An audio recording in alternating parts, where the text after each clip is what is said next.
Hello friends. आज हम लाए हैं मोदू नॉवेल का पार्ट 13। वांग जियुआन, महिला, उम्र 48 साल, एथनिसिटी हान, शिक्षा 5वीं कक्षा पास, 520 केस की विक्टिम हे जोंगी की माँ।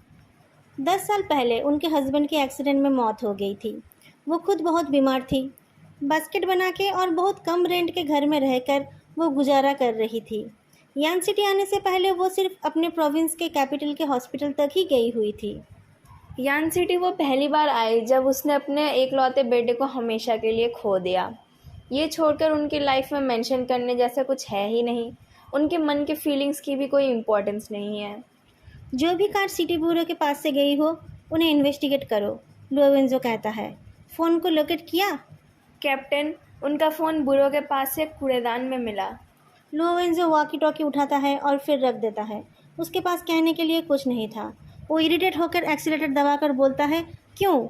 मर्डरर का मोटिव क्या है? मुझे तुम्हारे एनालिसिस पर भी शक हो रहा है। अगर जाओ हाओचंग ने उसे मारा तो उसने वेस्ट डिस्ट्रिक्ट पर क्यों फेंका बॉडी को? जैंग डोंगलाई को फंसाना था तो चेंगवांग मैंसन के गेट पर बॉडी को फेंकना चाहिए था। पास बैठे इंसान ने कोई जवाब नहीं दिया। वेंजो ने देखा फेदू किसी सोच में डूबा हुआ था।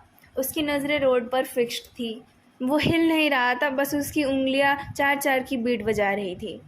लोवेंजो उसके सर पर चपेट लगा के बोलता है, ओए, मैं तुमसे बोल रहा हूँ। इतने सालों में किसी ने उसके सर को छूने का साहस नहीं किया था और इस इंसान ने उस पर चपेट लगा दिया। फेदू स्केरी एक्सप्रेशन के साथ लुओ वेंजो की तरफ देखता है। पर लुआ वेंजो को कोई फर्क नहीं पड़ा। लुआ ईगो भी तो रोज उसके मर्डर का प्लान बनाता है। उसने कहा, ऐसा भी तो हो सकता है जिसने मारा और जिसने बॉडी को फेंका वो दोनों अलग अलग लोग हैं। फेदू हाँ में जवाब देता है। किस चीज़ का ज़्यादा चांस है? और कोई क्लू मिलने पर ही ये बताया जा सकता है। फेदू अब थोड़ा टायर्ड फील कर रहा था। अब तक जो क्लू मिले हैं उनसे श्योर होना मुश्किल है। अगर दो अलग अलग लोग हैं तब तो बहुत सारी पॉसिबिलिटीज़ है। उसे अभी डिस्कस नहीं करते हैं। पर अगर वो एक ही इंसान है तो इस काम के पीछे लॉजिक क्या है? जैसा मैंने कहा था, मर्डरर हे जोंगी का जानने वाला था। उसके पकड़े जाने का बहुत चांस था। उसके साथ उसके और भी राज सामने आ जाते। वेस्ट डिस्ट्रिक्ट को उसने चुना क्योंकि शायद वहाँ कोई उस बॉडी को देखता ही नहीं। उन सेल्फी खींचने वालों ने अगर सोशल मीडिया पर फ़ोटो शेयर नहीं की होती तो इस केस पर ऐसे ही मिट्टी पड़ जाती। शायद चेनवान के केस के जैसे ही हो जाता ये केस भी। खुले में बॉडी पाने के बाद भी कुछ नहीं होता। फेदू फिर से बोलता है, और अगर इन्वेस्टिगेशन होता भी है तो जांग दोंगलाई को बलि का बकरा बनाया जा सकता है। हे जोंगी के साथ उसका झगड़ा भी हुआ था। एक बार जब पुलिस को किसी पर शक हो जाता है तो वो बाकियों पर ज़्यादा ध्यान नहीं देते हैं। अब जांग दोंगलाई की जो स्पेशल पोजीशन है उसके चलते आप उस पर इन्वेस्टिगेट करो या उससे बचाओ, दोनों हाल में ही आप बिज़ी हो जाओगे। अब विक्टिम किसी और को जानता था या नहीं, इस पर ध्यान देने का टाइम किसके पास होगा। लोवेंजो चुपचाप सुनता रहता। वो लोग इस तरीके से ही इन्वेस्टिगेट कर रहे थे। बहुत देर बैठ के फेदू को अनकंफर्टेबल फील हो रहा था। वो अपनी बॉडी को एडजस्ट करता है और बाहर देखता रहता है। उसे लगा ईस्ट डिस्ट्रिक्ट के कैनोपी ऑफ हेवन कॉरिडोर जैसे दूसरे दिनों से कुछ ज़्यादा ही ब्राइट है। लोवेंजो पूछता है, तुम ठीक तो हो? मुझे क्या होगा? तो तुम मुझसे इतने अच्छे से क्यों पेश आ रहे हो? I am sorry captain Luo, मुझे पता नहीं था आपको रफनेस पसंद है। दोनों चुप हो जाते हैं क्योंकि ये सुनने में कुछ अजीब लगा। फेदू ने सोचा, क्या मेरे पास कुछ और करने का नहीं है? लोवेंजो को थोड़ा टाइम लगता है ये समझने में कि फेदू ने उसके साथ फ्लर्ट किया, और वो भी ऐसे। माहौल को चेंज करते हुए फेदू बोलता है, सिटी पुरो में से किसी को किडनैप किया। अगर ये कोई गैंग नहीं है फिर कोई पुराना पक्का खिलाड़ी ही होगा जो कभी भी पकड़ा ही नहीं गया हो, ना ही उसके क्राइम के बारे में किसी को पता चला हो। बहुत सारे पुलिसकार कमर्शियल सेंटर और चेंगवांग मैंसन के आसपास के एरिया को सर्च कर रहे थे। अब ये क्या है? वॉकी टॉकी से लैंग चाओ की आवाज़ आती है। प्रेसिडेंट फे, क्या इतनी रात को भी आप जैसे लोग इधर उधर चलते फिरते रहते हैं? फेदू हैरान था। बार्स और प्राइवेट क्लब्स को छोड़कर बाकी जगह अब तक सब बंद हो जाना चाहिए था। तावरान की आवाज़ आती है। वेंजो, सीसीटीवी में एक संदिग्ध कार देखी गई थी। उसमें एक कार रेंटल का लोगो था। उन लोगों ने बिना ठीक से आईडी चेक करे ही कार दे दी थी। किसकी आईडी थी? हे जोंगी की, तावरान बोलता है। लगभग 15 मिनट पहले वो कार कमर्शियल सेंटर पहुंची है। हे, तालियों की आवाज़ से ताउरान की बात सुनाई नहीं देती। लुओवेंजो कार रोककर बाहर जाकर देखता है। उसे कैनोपी ऑफ हेवन की लाइट्स दिखाई देती है और फिर वो एक बहुत बड़े काउंटडाउन डिस्प्ले में बदल जाती है। 5 मिनट टाइम से काउंटडाउन शुरू हो जाता है। कैनोपी ऑफ हेवन एक बहुत बड़ा एलईडी स्क्रीन है। चारों ओर से उसका डिस्प्ले दिखाई देता है। किसी ने वॉकी टॉकी में कहा, कोई क्लोजिंग सेरेमनी का रिहर्सल चल रहा है। इकोनॉमिक एंड ट्रेड बिल्डिंग का observation deck first class lookout point है। यहाँ एक लाइव ब्रॉडकास्ट शुरू होने वाला है। लुओवेंजो ने पूछा, इन्वेस्टिगेशन कैसी चल रही है? सब लोग एक एक करके रिपोर्ट करने लगे। चिंगवांग मैंसन में हमने बहुत सारे गार्ड्स को पूछा, किसी ने उन्हें नहीं देखा। वो प्राइवेट प्रॉपर्टी है, बिना वारंट वहाँ की सीसीटीवी फुटेज नहीं मिलेगी। स्क्वायर में बहुत लोग हैं, हम सबको पूछ रहे हैं। सारे कॉफ़ी शॉप्स बंद हो गए हैं। हम उसके डिलीवरी रूट पर जा रहे हैं। अभी तक वो कार नहीं मिली, हम सर्च एरिया को बढ़ा रहे हैं। लुओवेंजो ने देखा, फेदू गाड़ी से उतरकर डरे हुए आंखों से उस काउंटडाउन को देख रहा है। 4 मिनट 40 सेकंड। क्या हुआ? उसने पूछा। अगर एक सुइसाइड की तरफ सबकी नज़र घुमानी हो और बड़ा हंगामा करना हो तो किसी भीड़भाड़ वाली जगह पर ही करनी पड़ेगी। फेदू की आंखें बड़े हो जाते हैं। क्या करने से सब देख पाएंगे और कोई उसे रोक नहीं पाएगा? लुओवेंजो जल्दी से ऊपर देखता है। ईस्ट डिस्ट्रिक्ट की ऊंची इमारतें जंगल के बड़े बड़े पेड़ की तरह खड़ी थी। नीचे से ऊपर देखने से सर चकरा जाता है। 7-8 बिल्डिंग्स है वहाँ पर। लुओवेंजो फेदू के कंधे पकड़कर पूछता है, कौन सी बिल्डिंग पर होगी वो? फेदू का चेहरा सफ़ेद हो चुका था। लुओवेंजो को अपनी बेवकूफ़ी समझ आती है। फेदू भगवान नहीं है। वो पास वाले ट्रेड बिल्डिंग की तरफ दौड़ लगाता है और वॉकी टॉकी पर बोलता है, सारे टीम्स ध्यान दो, अभी सब बिल्डिंग की छतों को चेक करो। फेदू को लग रहा था काउंटडाउन ख़त्म होते ही कुछ बहुत बुरा होने वाला है। वो खड़ा रह जाता है। 5 मिनट में क्या ढूंढ पाएंगे वो लोग? फेदू की आंखों के सामने एक औरत का आंसू से भरा हुआ और मुस्कुराता चेहरा आ जाता है। उस बड़ी सी खाली घर में एक गर्मी का दिन, और तभी एक गाड़ी के ब्रेक की आवाज़ से उसका थॉट टूट जाता है। ताउरान वॉकी टॉकी में बात करते हुए कुछ लोगों को लेकर दौड़ता है। दौड़ते दौड़ते वो लोग अलग अलग हो जाते हैं। काउंटडाउन 4 मिनट पर था और फिर 3 मिनट 59 सेकेंड्स। फेदू अपना फ़ोन निकालता है। फ़ोन लगाकर बोलता है, मैं बोल रहा हूँ, कैनोपी ऑफ हेवन कॉरिडोर क्या इकोनॉमिक एंड ट्रेड सेंटर का है? उनके प्रेसिडेंट ली से बात कराओ अभी। उस रास्ते के सारे बार्स के लाइट जल उठे थे। जैसे ही लोगों को काउंटडाउन के बारे में पता चला, वो अपने अपने ग्लास लेकर मज़ा देखने आ गए। उन चमचमाती कलरफुल लाइट में कुछ पुलिस वाले दौड़ दौड़ के एक एक बिल्डिंग के सीढ़ियाँ चढ़ रहे थे और छतों को फ्लैशलाइट से चेक कर रहे थे। वो औरत ऊपर खड़ी थी। जो उसे वहाँ लाया था वो चला गया है या दूर से देख रहा है? उन्हें वो इंसान जाना पहचाना लगा था। गर्मी आ गई थी, पर आधी रात को इतनी ऊंचाई में हवा ठंडी ही थी। वो नीचे देखती है। इतने सारे लाइट से उनके आंखें झुलस रहे थे। कितनी बिजली लग रही होगी इतने सारे लाइट्स में, वो सोचती है। अपने घर में वो बिजली बचाने के लिए शाम को बाहर बैठ जाती थी। बहुत ज़रूरत होने पर ही वो लाइट जलाती थी। इतनी चमचमाती रात उन्होंने पहले कभी नहीं देखी थी। वो काउंटडाउन की तरफ देखती है। 1 मिनट 5 सेकेंड, 1 मिनट 4 सेकेंड्स। वो कसरत करके झुकती है और बड़े से बोर्ड को उठाती है। उसके बाहर की तरफ ग्रीवेंस लिखा हुआ था और अंदर की तरफ 2 स्ट्रैप्स लगे हुए थे ताकि वो उसे पंख की तरह पहन पाए। उन्हें नहीं पता था इतने ऊपर से गिरने के बाद वो टूट जाएगा या नहीं। उनके पॉकेट में एक टेस्टामेंट भी थी। उस इंसान ने वो प्रिंट करके दी थी। वो अच्छे से उसे पढ़ भी नहीं पाई। मिनट का काउंटडाउन ऑलरेडी 0 हो गया था। अब बस सेकंड्स जल्दी जल्दी कम हो रहे थे। अपने पंखों को पहनकर वो रेलिंग के ऊपर चढ़ जाती है। दोस्तों, अगर आपको ये वीडियो अच्छी लग रही है तो तुरंत जाके लाइक, कमेंट और चैनल को सब्सक्राइब जरूर करें। 45 सेकंड बाकी रहते ही काउंटडाउन रुक गया। सबके हैरान आंखों के सामने एक नौजवान का चेहरा आ गया। वो 18-19 साल का था, देखने में साधारण, थोड़ा सा सांवला। वो सावधानी से कैमरा की तरफ देख रहा था, पर वह अपने सारे सफ़ेद दांत दिखा के हंस भी रहा था। छत के ऊपर खड़ी औरत उस फोटो को देखकर रुक गई। उनका एक पैर रेलिंग पर था और एक पैर बाहर था। उनकी पीठ में बंधे पंख हवा में उड़ रहे थे। जो उन्होंने देखा, बाकी सब लोगों ने भी वही देखा। लुओवेंजो एक बिल्डिंग से निकल रहा था। फोटो को देखकर वो सीढ़ियों से गिरने वाला था। उसके पास वाले पुलिस ने कहा, कैप्टन लुओ, ब्रॉडकास्टिंग राइट्स को खरीद लिया गया? ऐसे कैसे ये चेंज हो गया? ये तो एक और टूटी हुई कार जैसा है।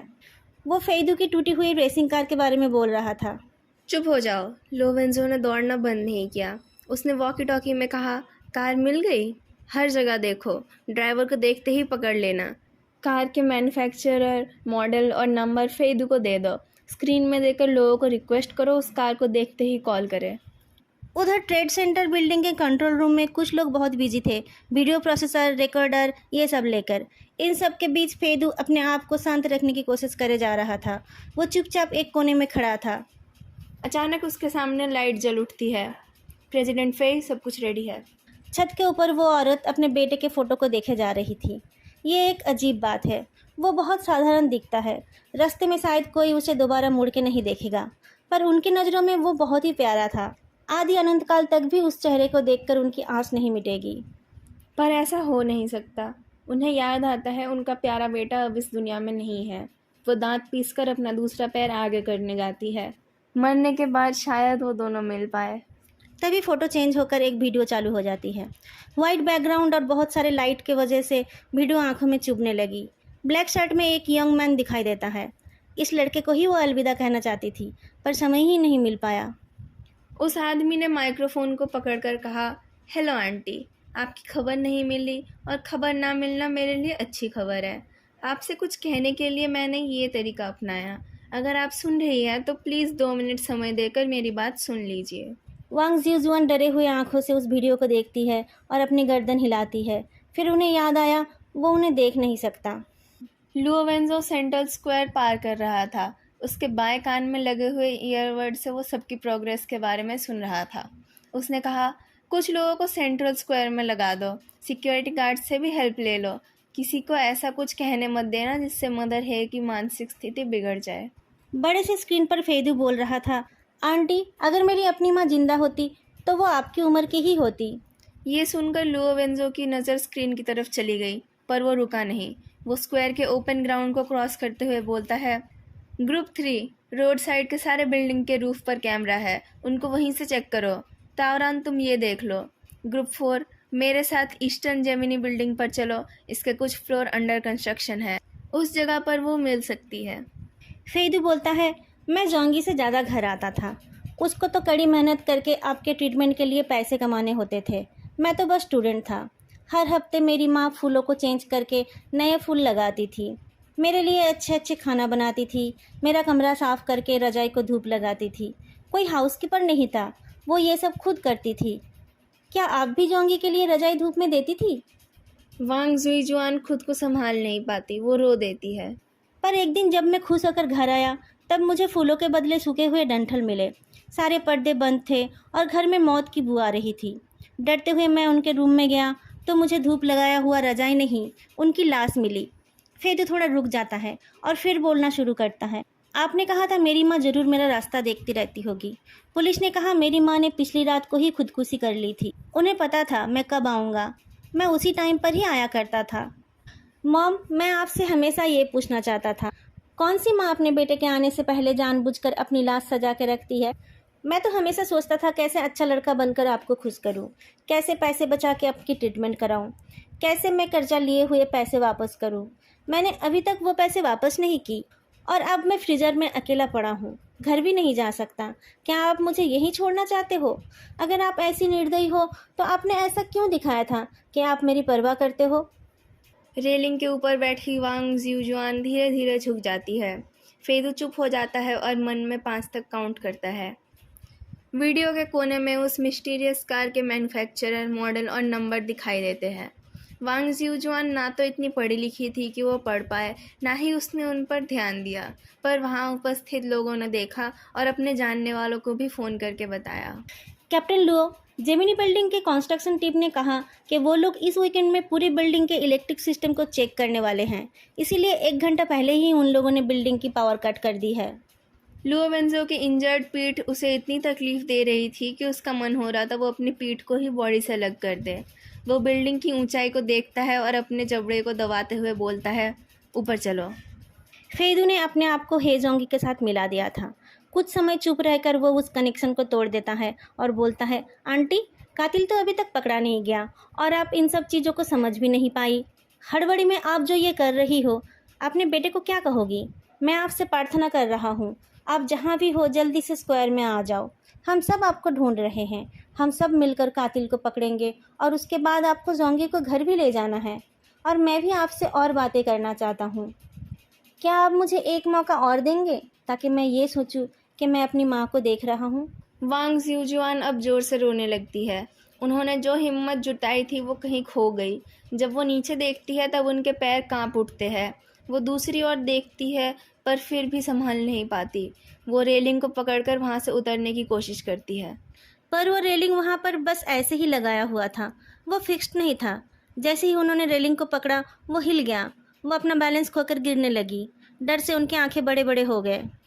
तभी कोई दौड़ के आकर उनका एक पैर पकड़ लेता है। वो उस लूज रेलिंग के ऊपर था। वो औरत झटपटा उठी और उनका पतला सा पैर उसके हाथ से छूटने लगा। एक इंसान का वेट हाथ में लेकर लुओ वेंजो जूझ रहा था। उसकी पीठ की सिलाई सारे खुल चुके थे। अपने आप को संभालते हुए वो चिल्लाता है, हिलो मत। वो अकेले नहीं आया था। सब लोगों ने मिलकर कुछ देर में वांग जीजुआन को उठा लेते हैं।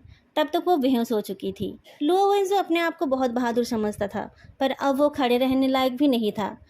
वो ज़मीन पर गिर जाता है और हाँफता रहता है। जब किसी ने कहा कि वो औरत जिंदा है तब जाके वो रिलैक्स होता है। और रिलैक्स होते ही वो अपनी पीठ का हाल समझ पाता है और वो दर्द से कतरा उठता है। तभी लैंगचियो रिपोर्ट करती है, किसी ने उस कार को सेंट्रल स्क्वायर से 1 किलोमीटर दूर एक खाली जगह पर देखा है। दर्द से आंखें बंद करते हुए लोवेंजो बोलता है, रिपेयर टीम को बोलो बिल्डिंग की इमरजेंसी पावर सप्लाई ऑन करे। सारे सिक्योरिटी कैमरास ऑन करो। कैमरा के ब्लाइंड स्पॉट पर भी पहरा लगाओ। इस मर्डर ने एक लॉयर को लगा के इन्वेस्टिगेशन पर नज़र रखा और सिटी ब्यूरो से किसी को किडनैप किया। वो अपने काम का अंजाम देखने से पहले यहाँ से नहीं गया होगा। हमारा आज का पार्ट यही ख़त्म होता है। सुनने के लिए शुक्रिया। फिर मिलेंगे अगले वीडियो में। तब तक के लिए बाय।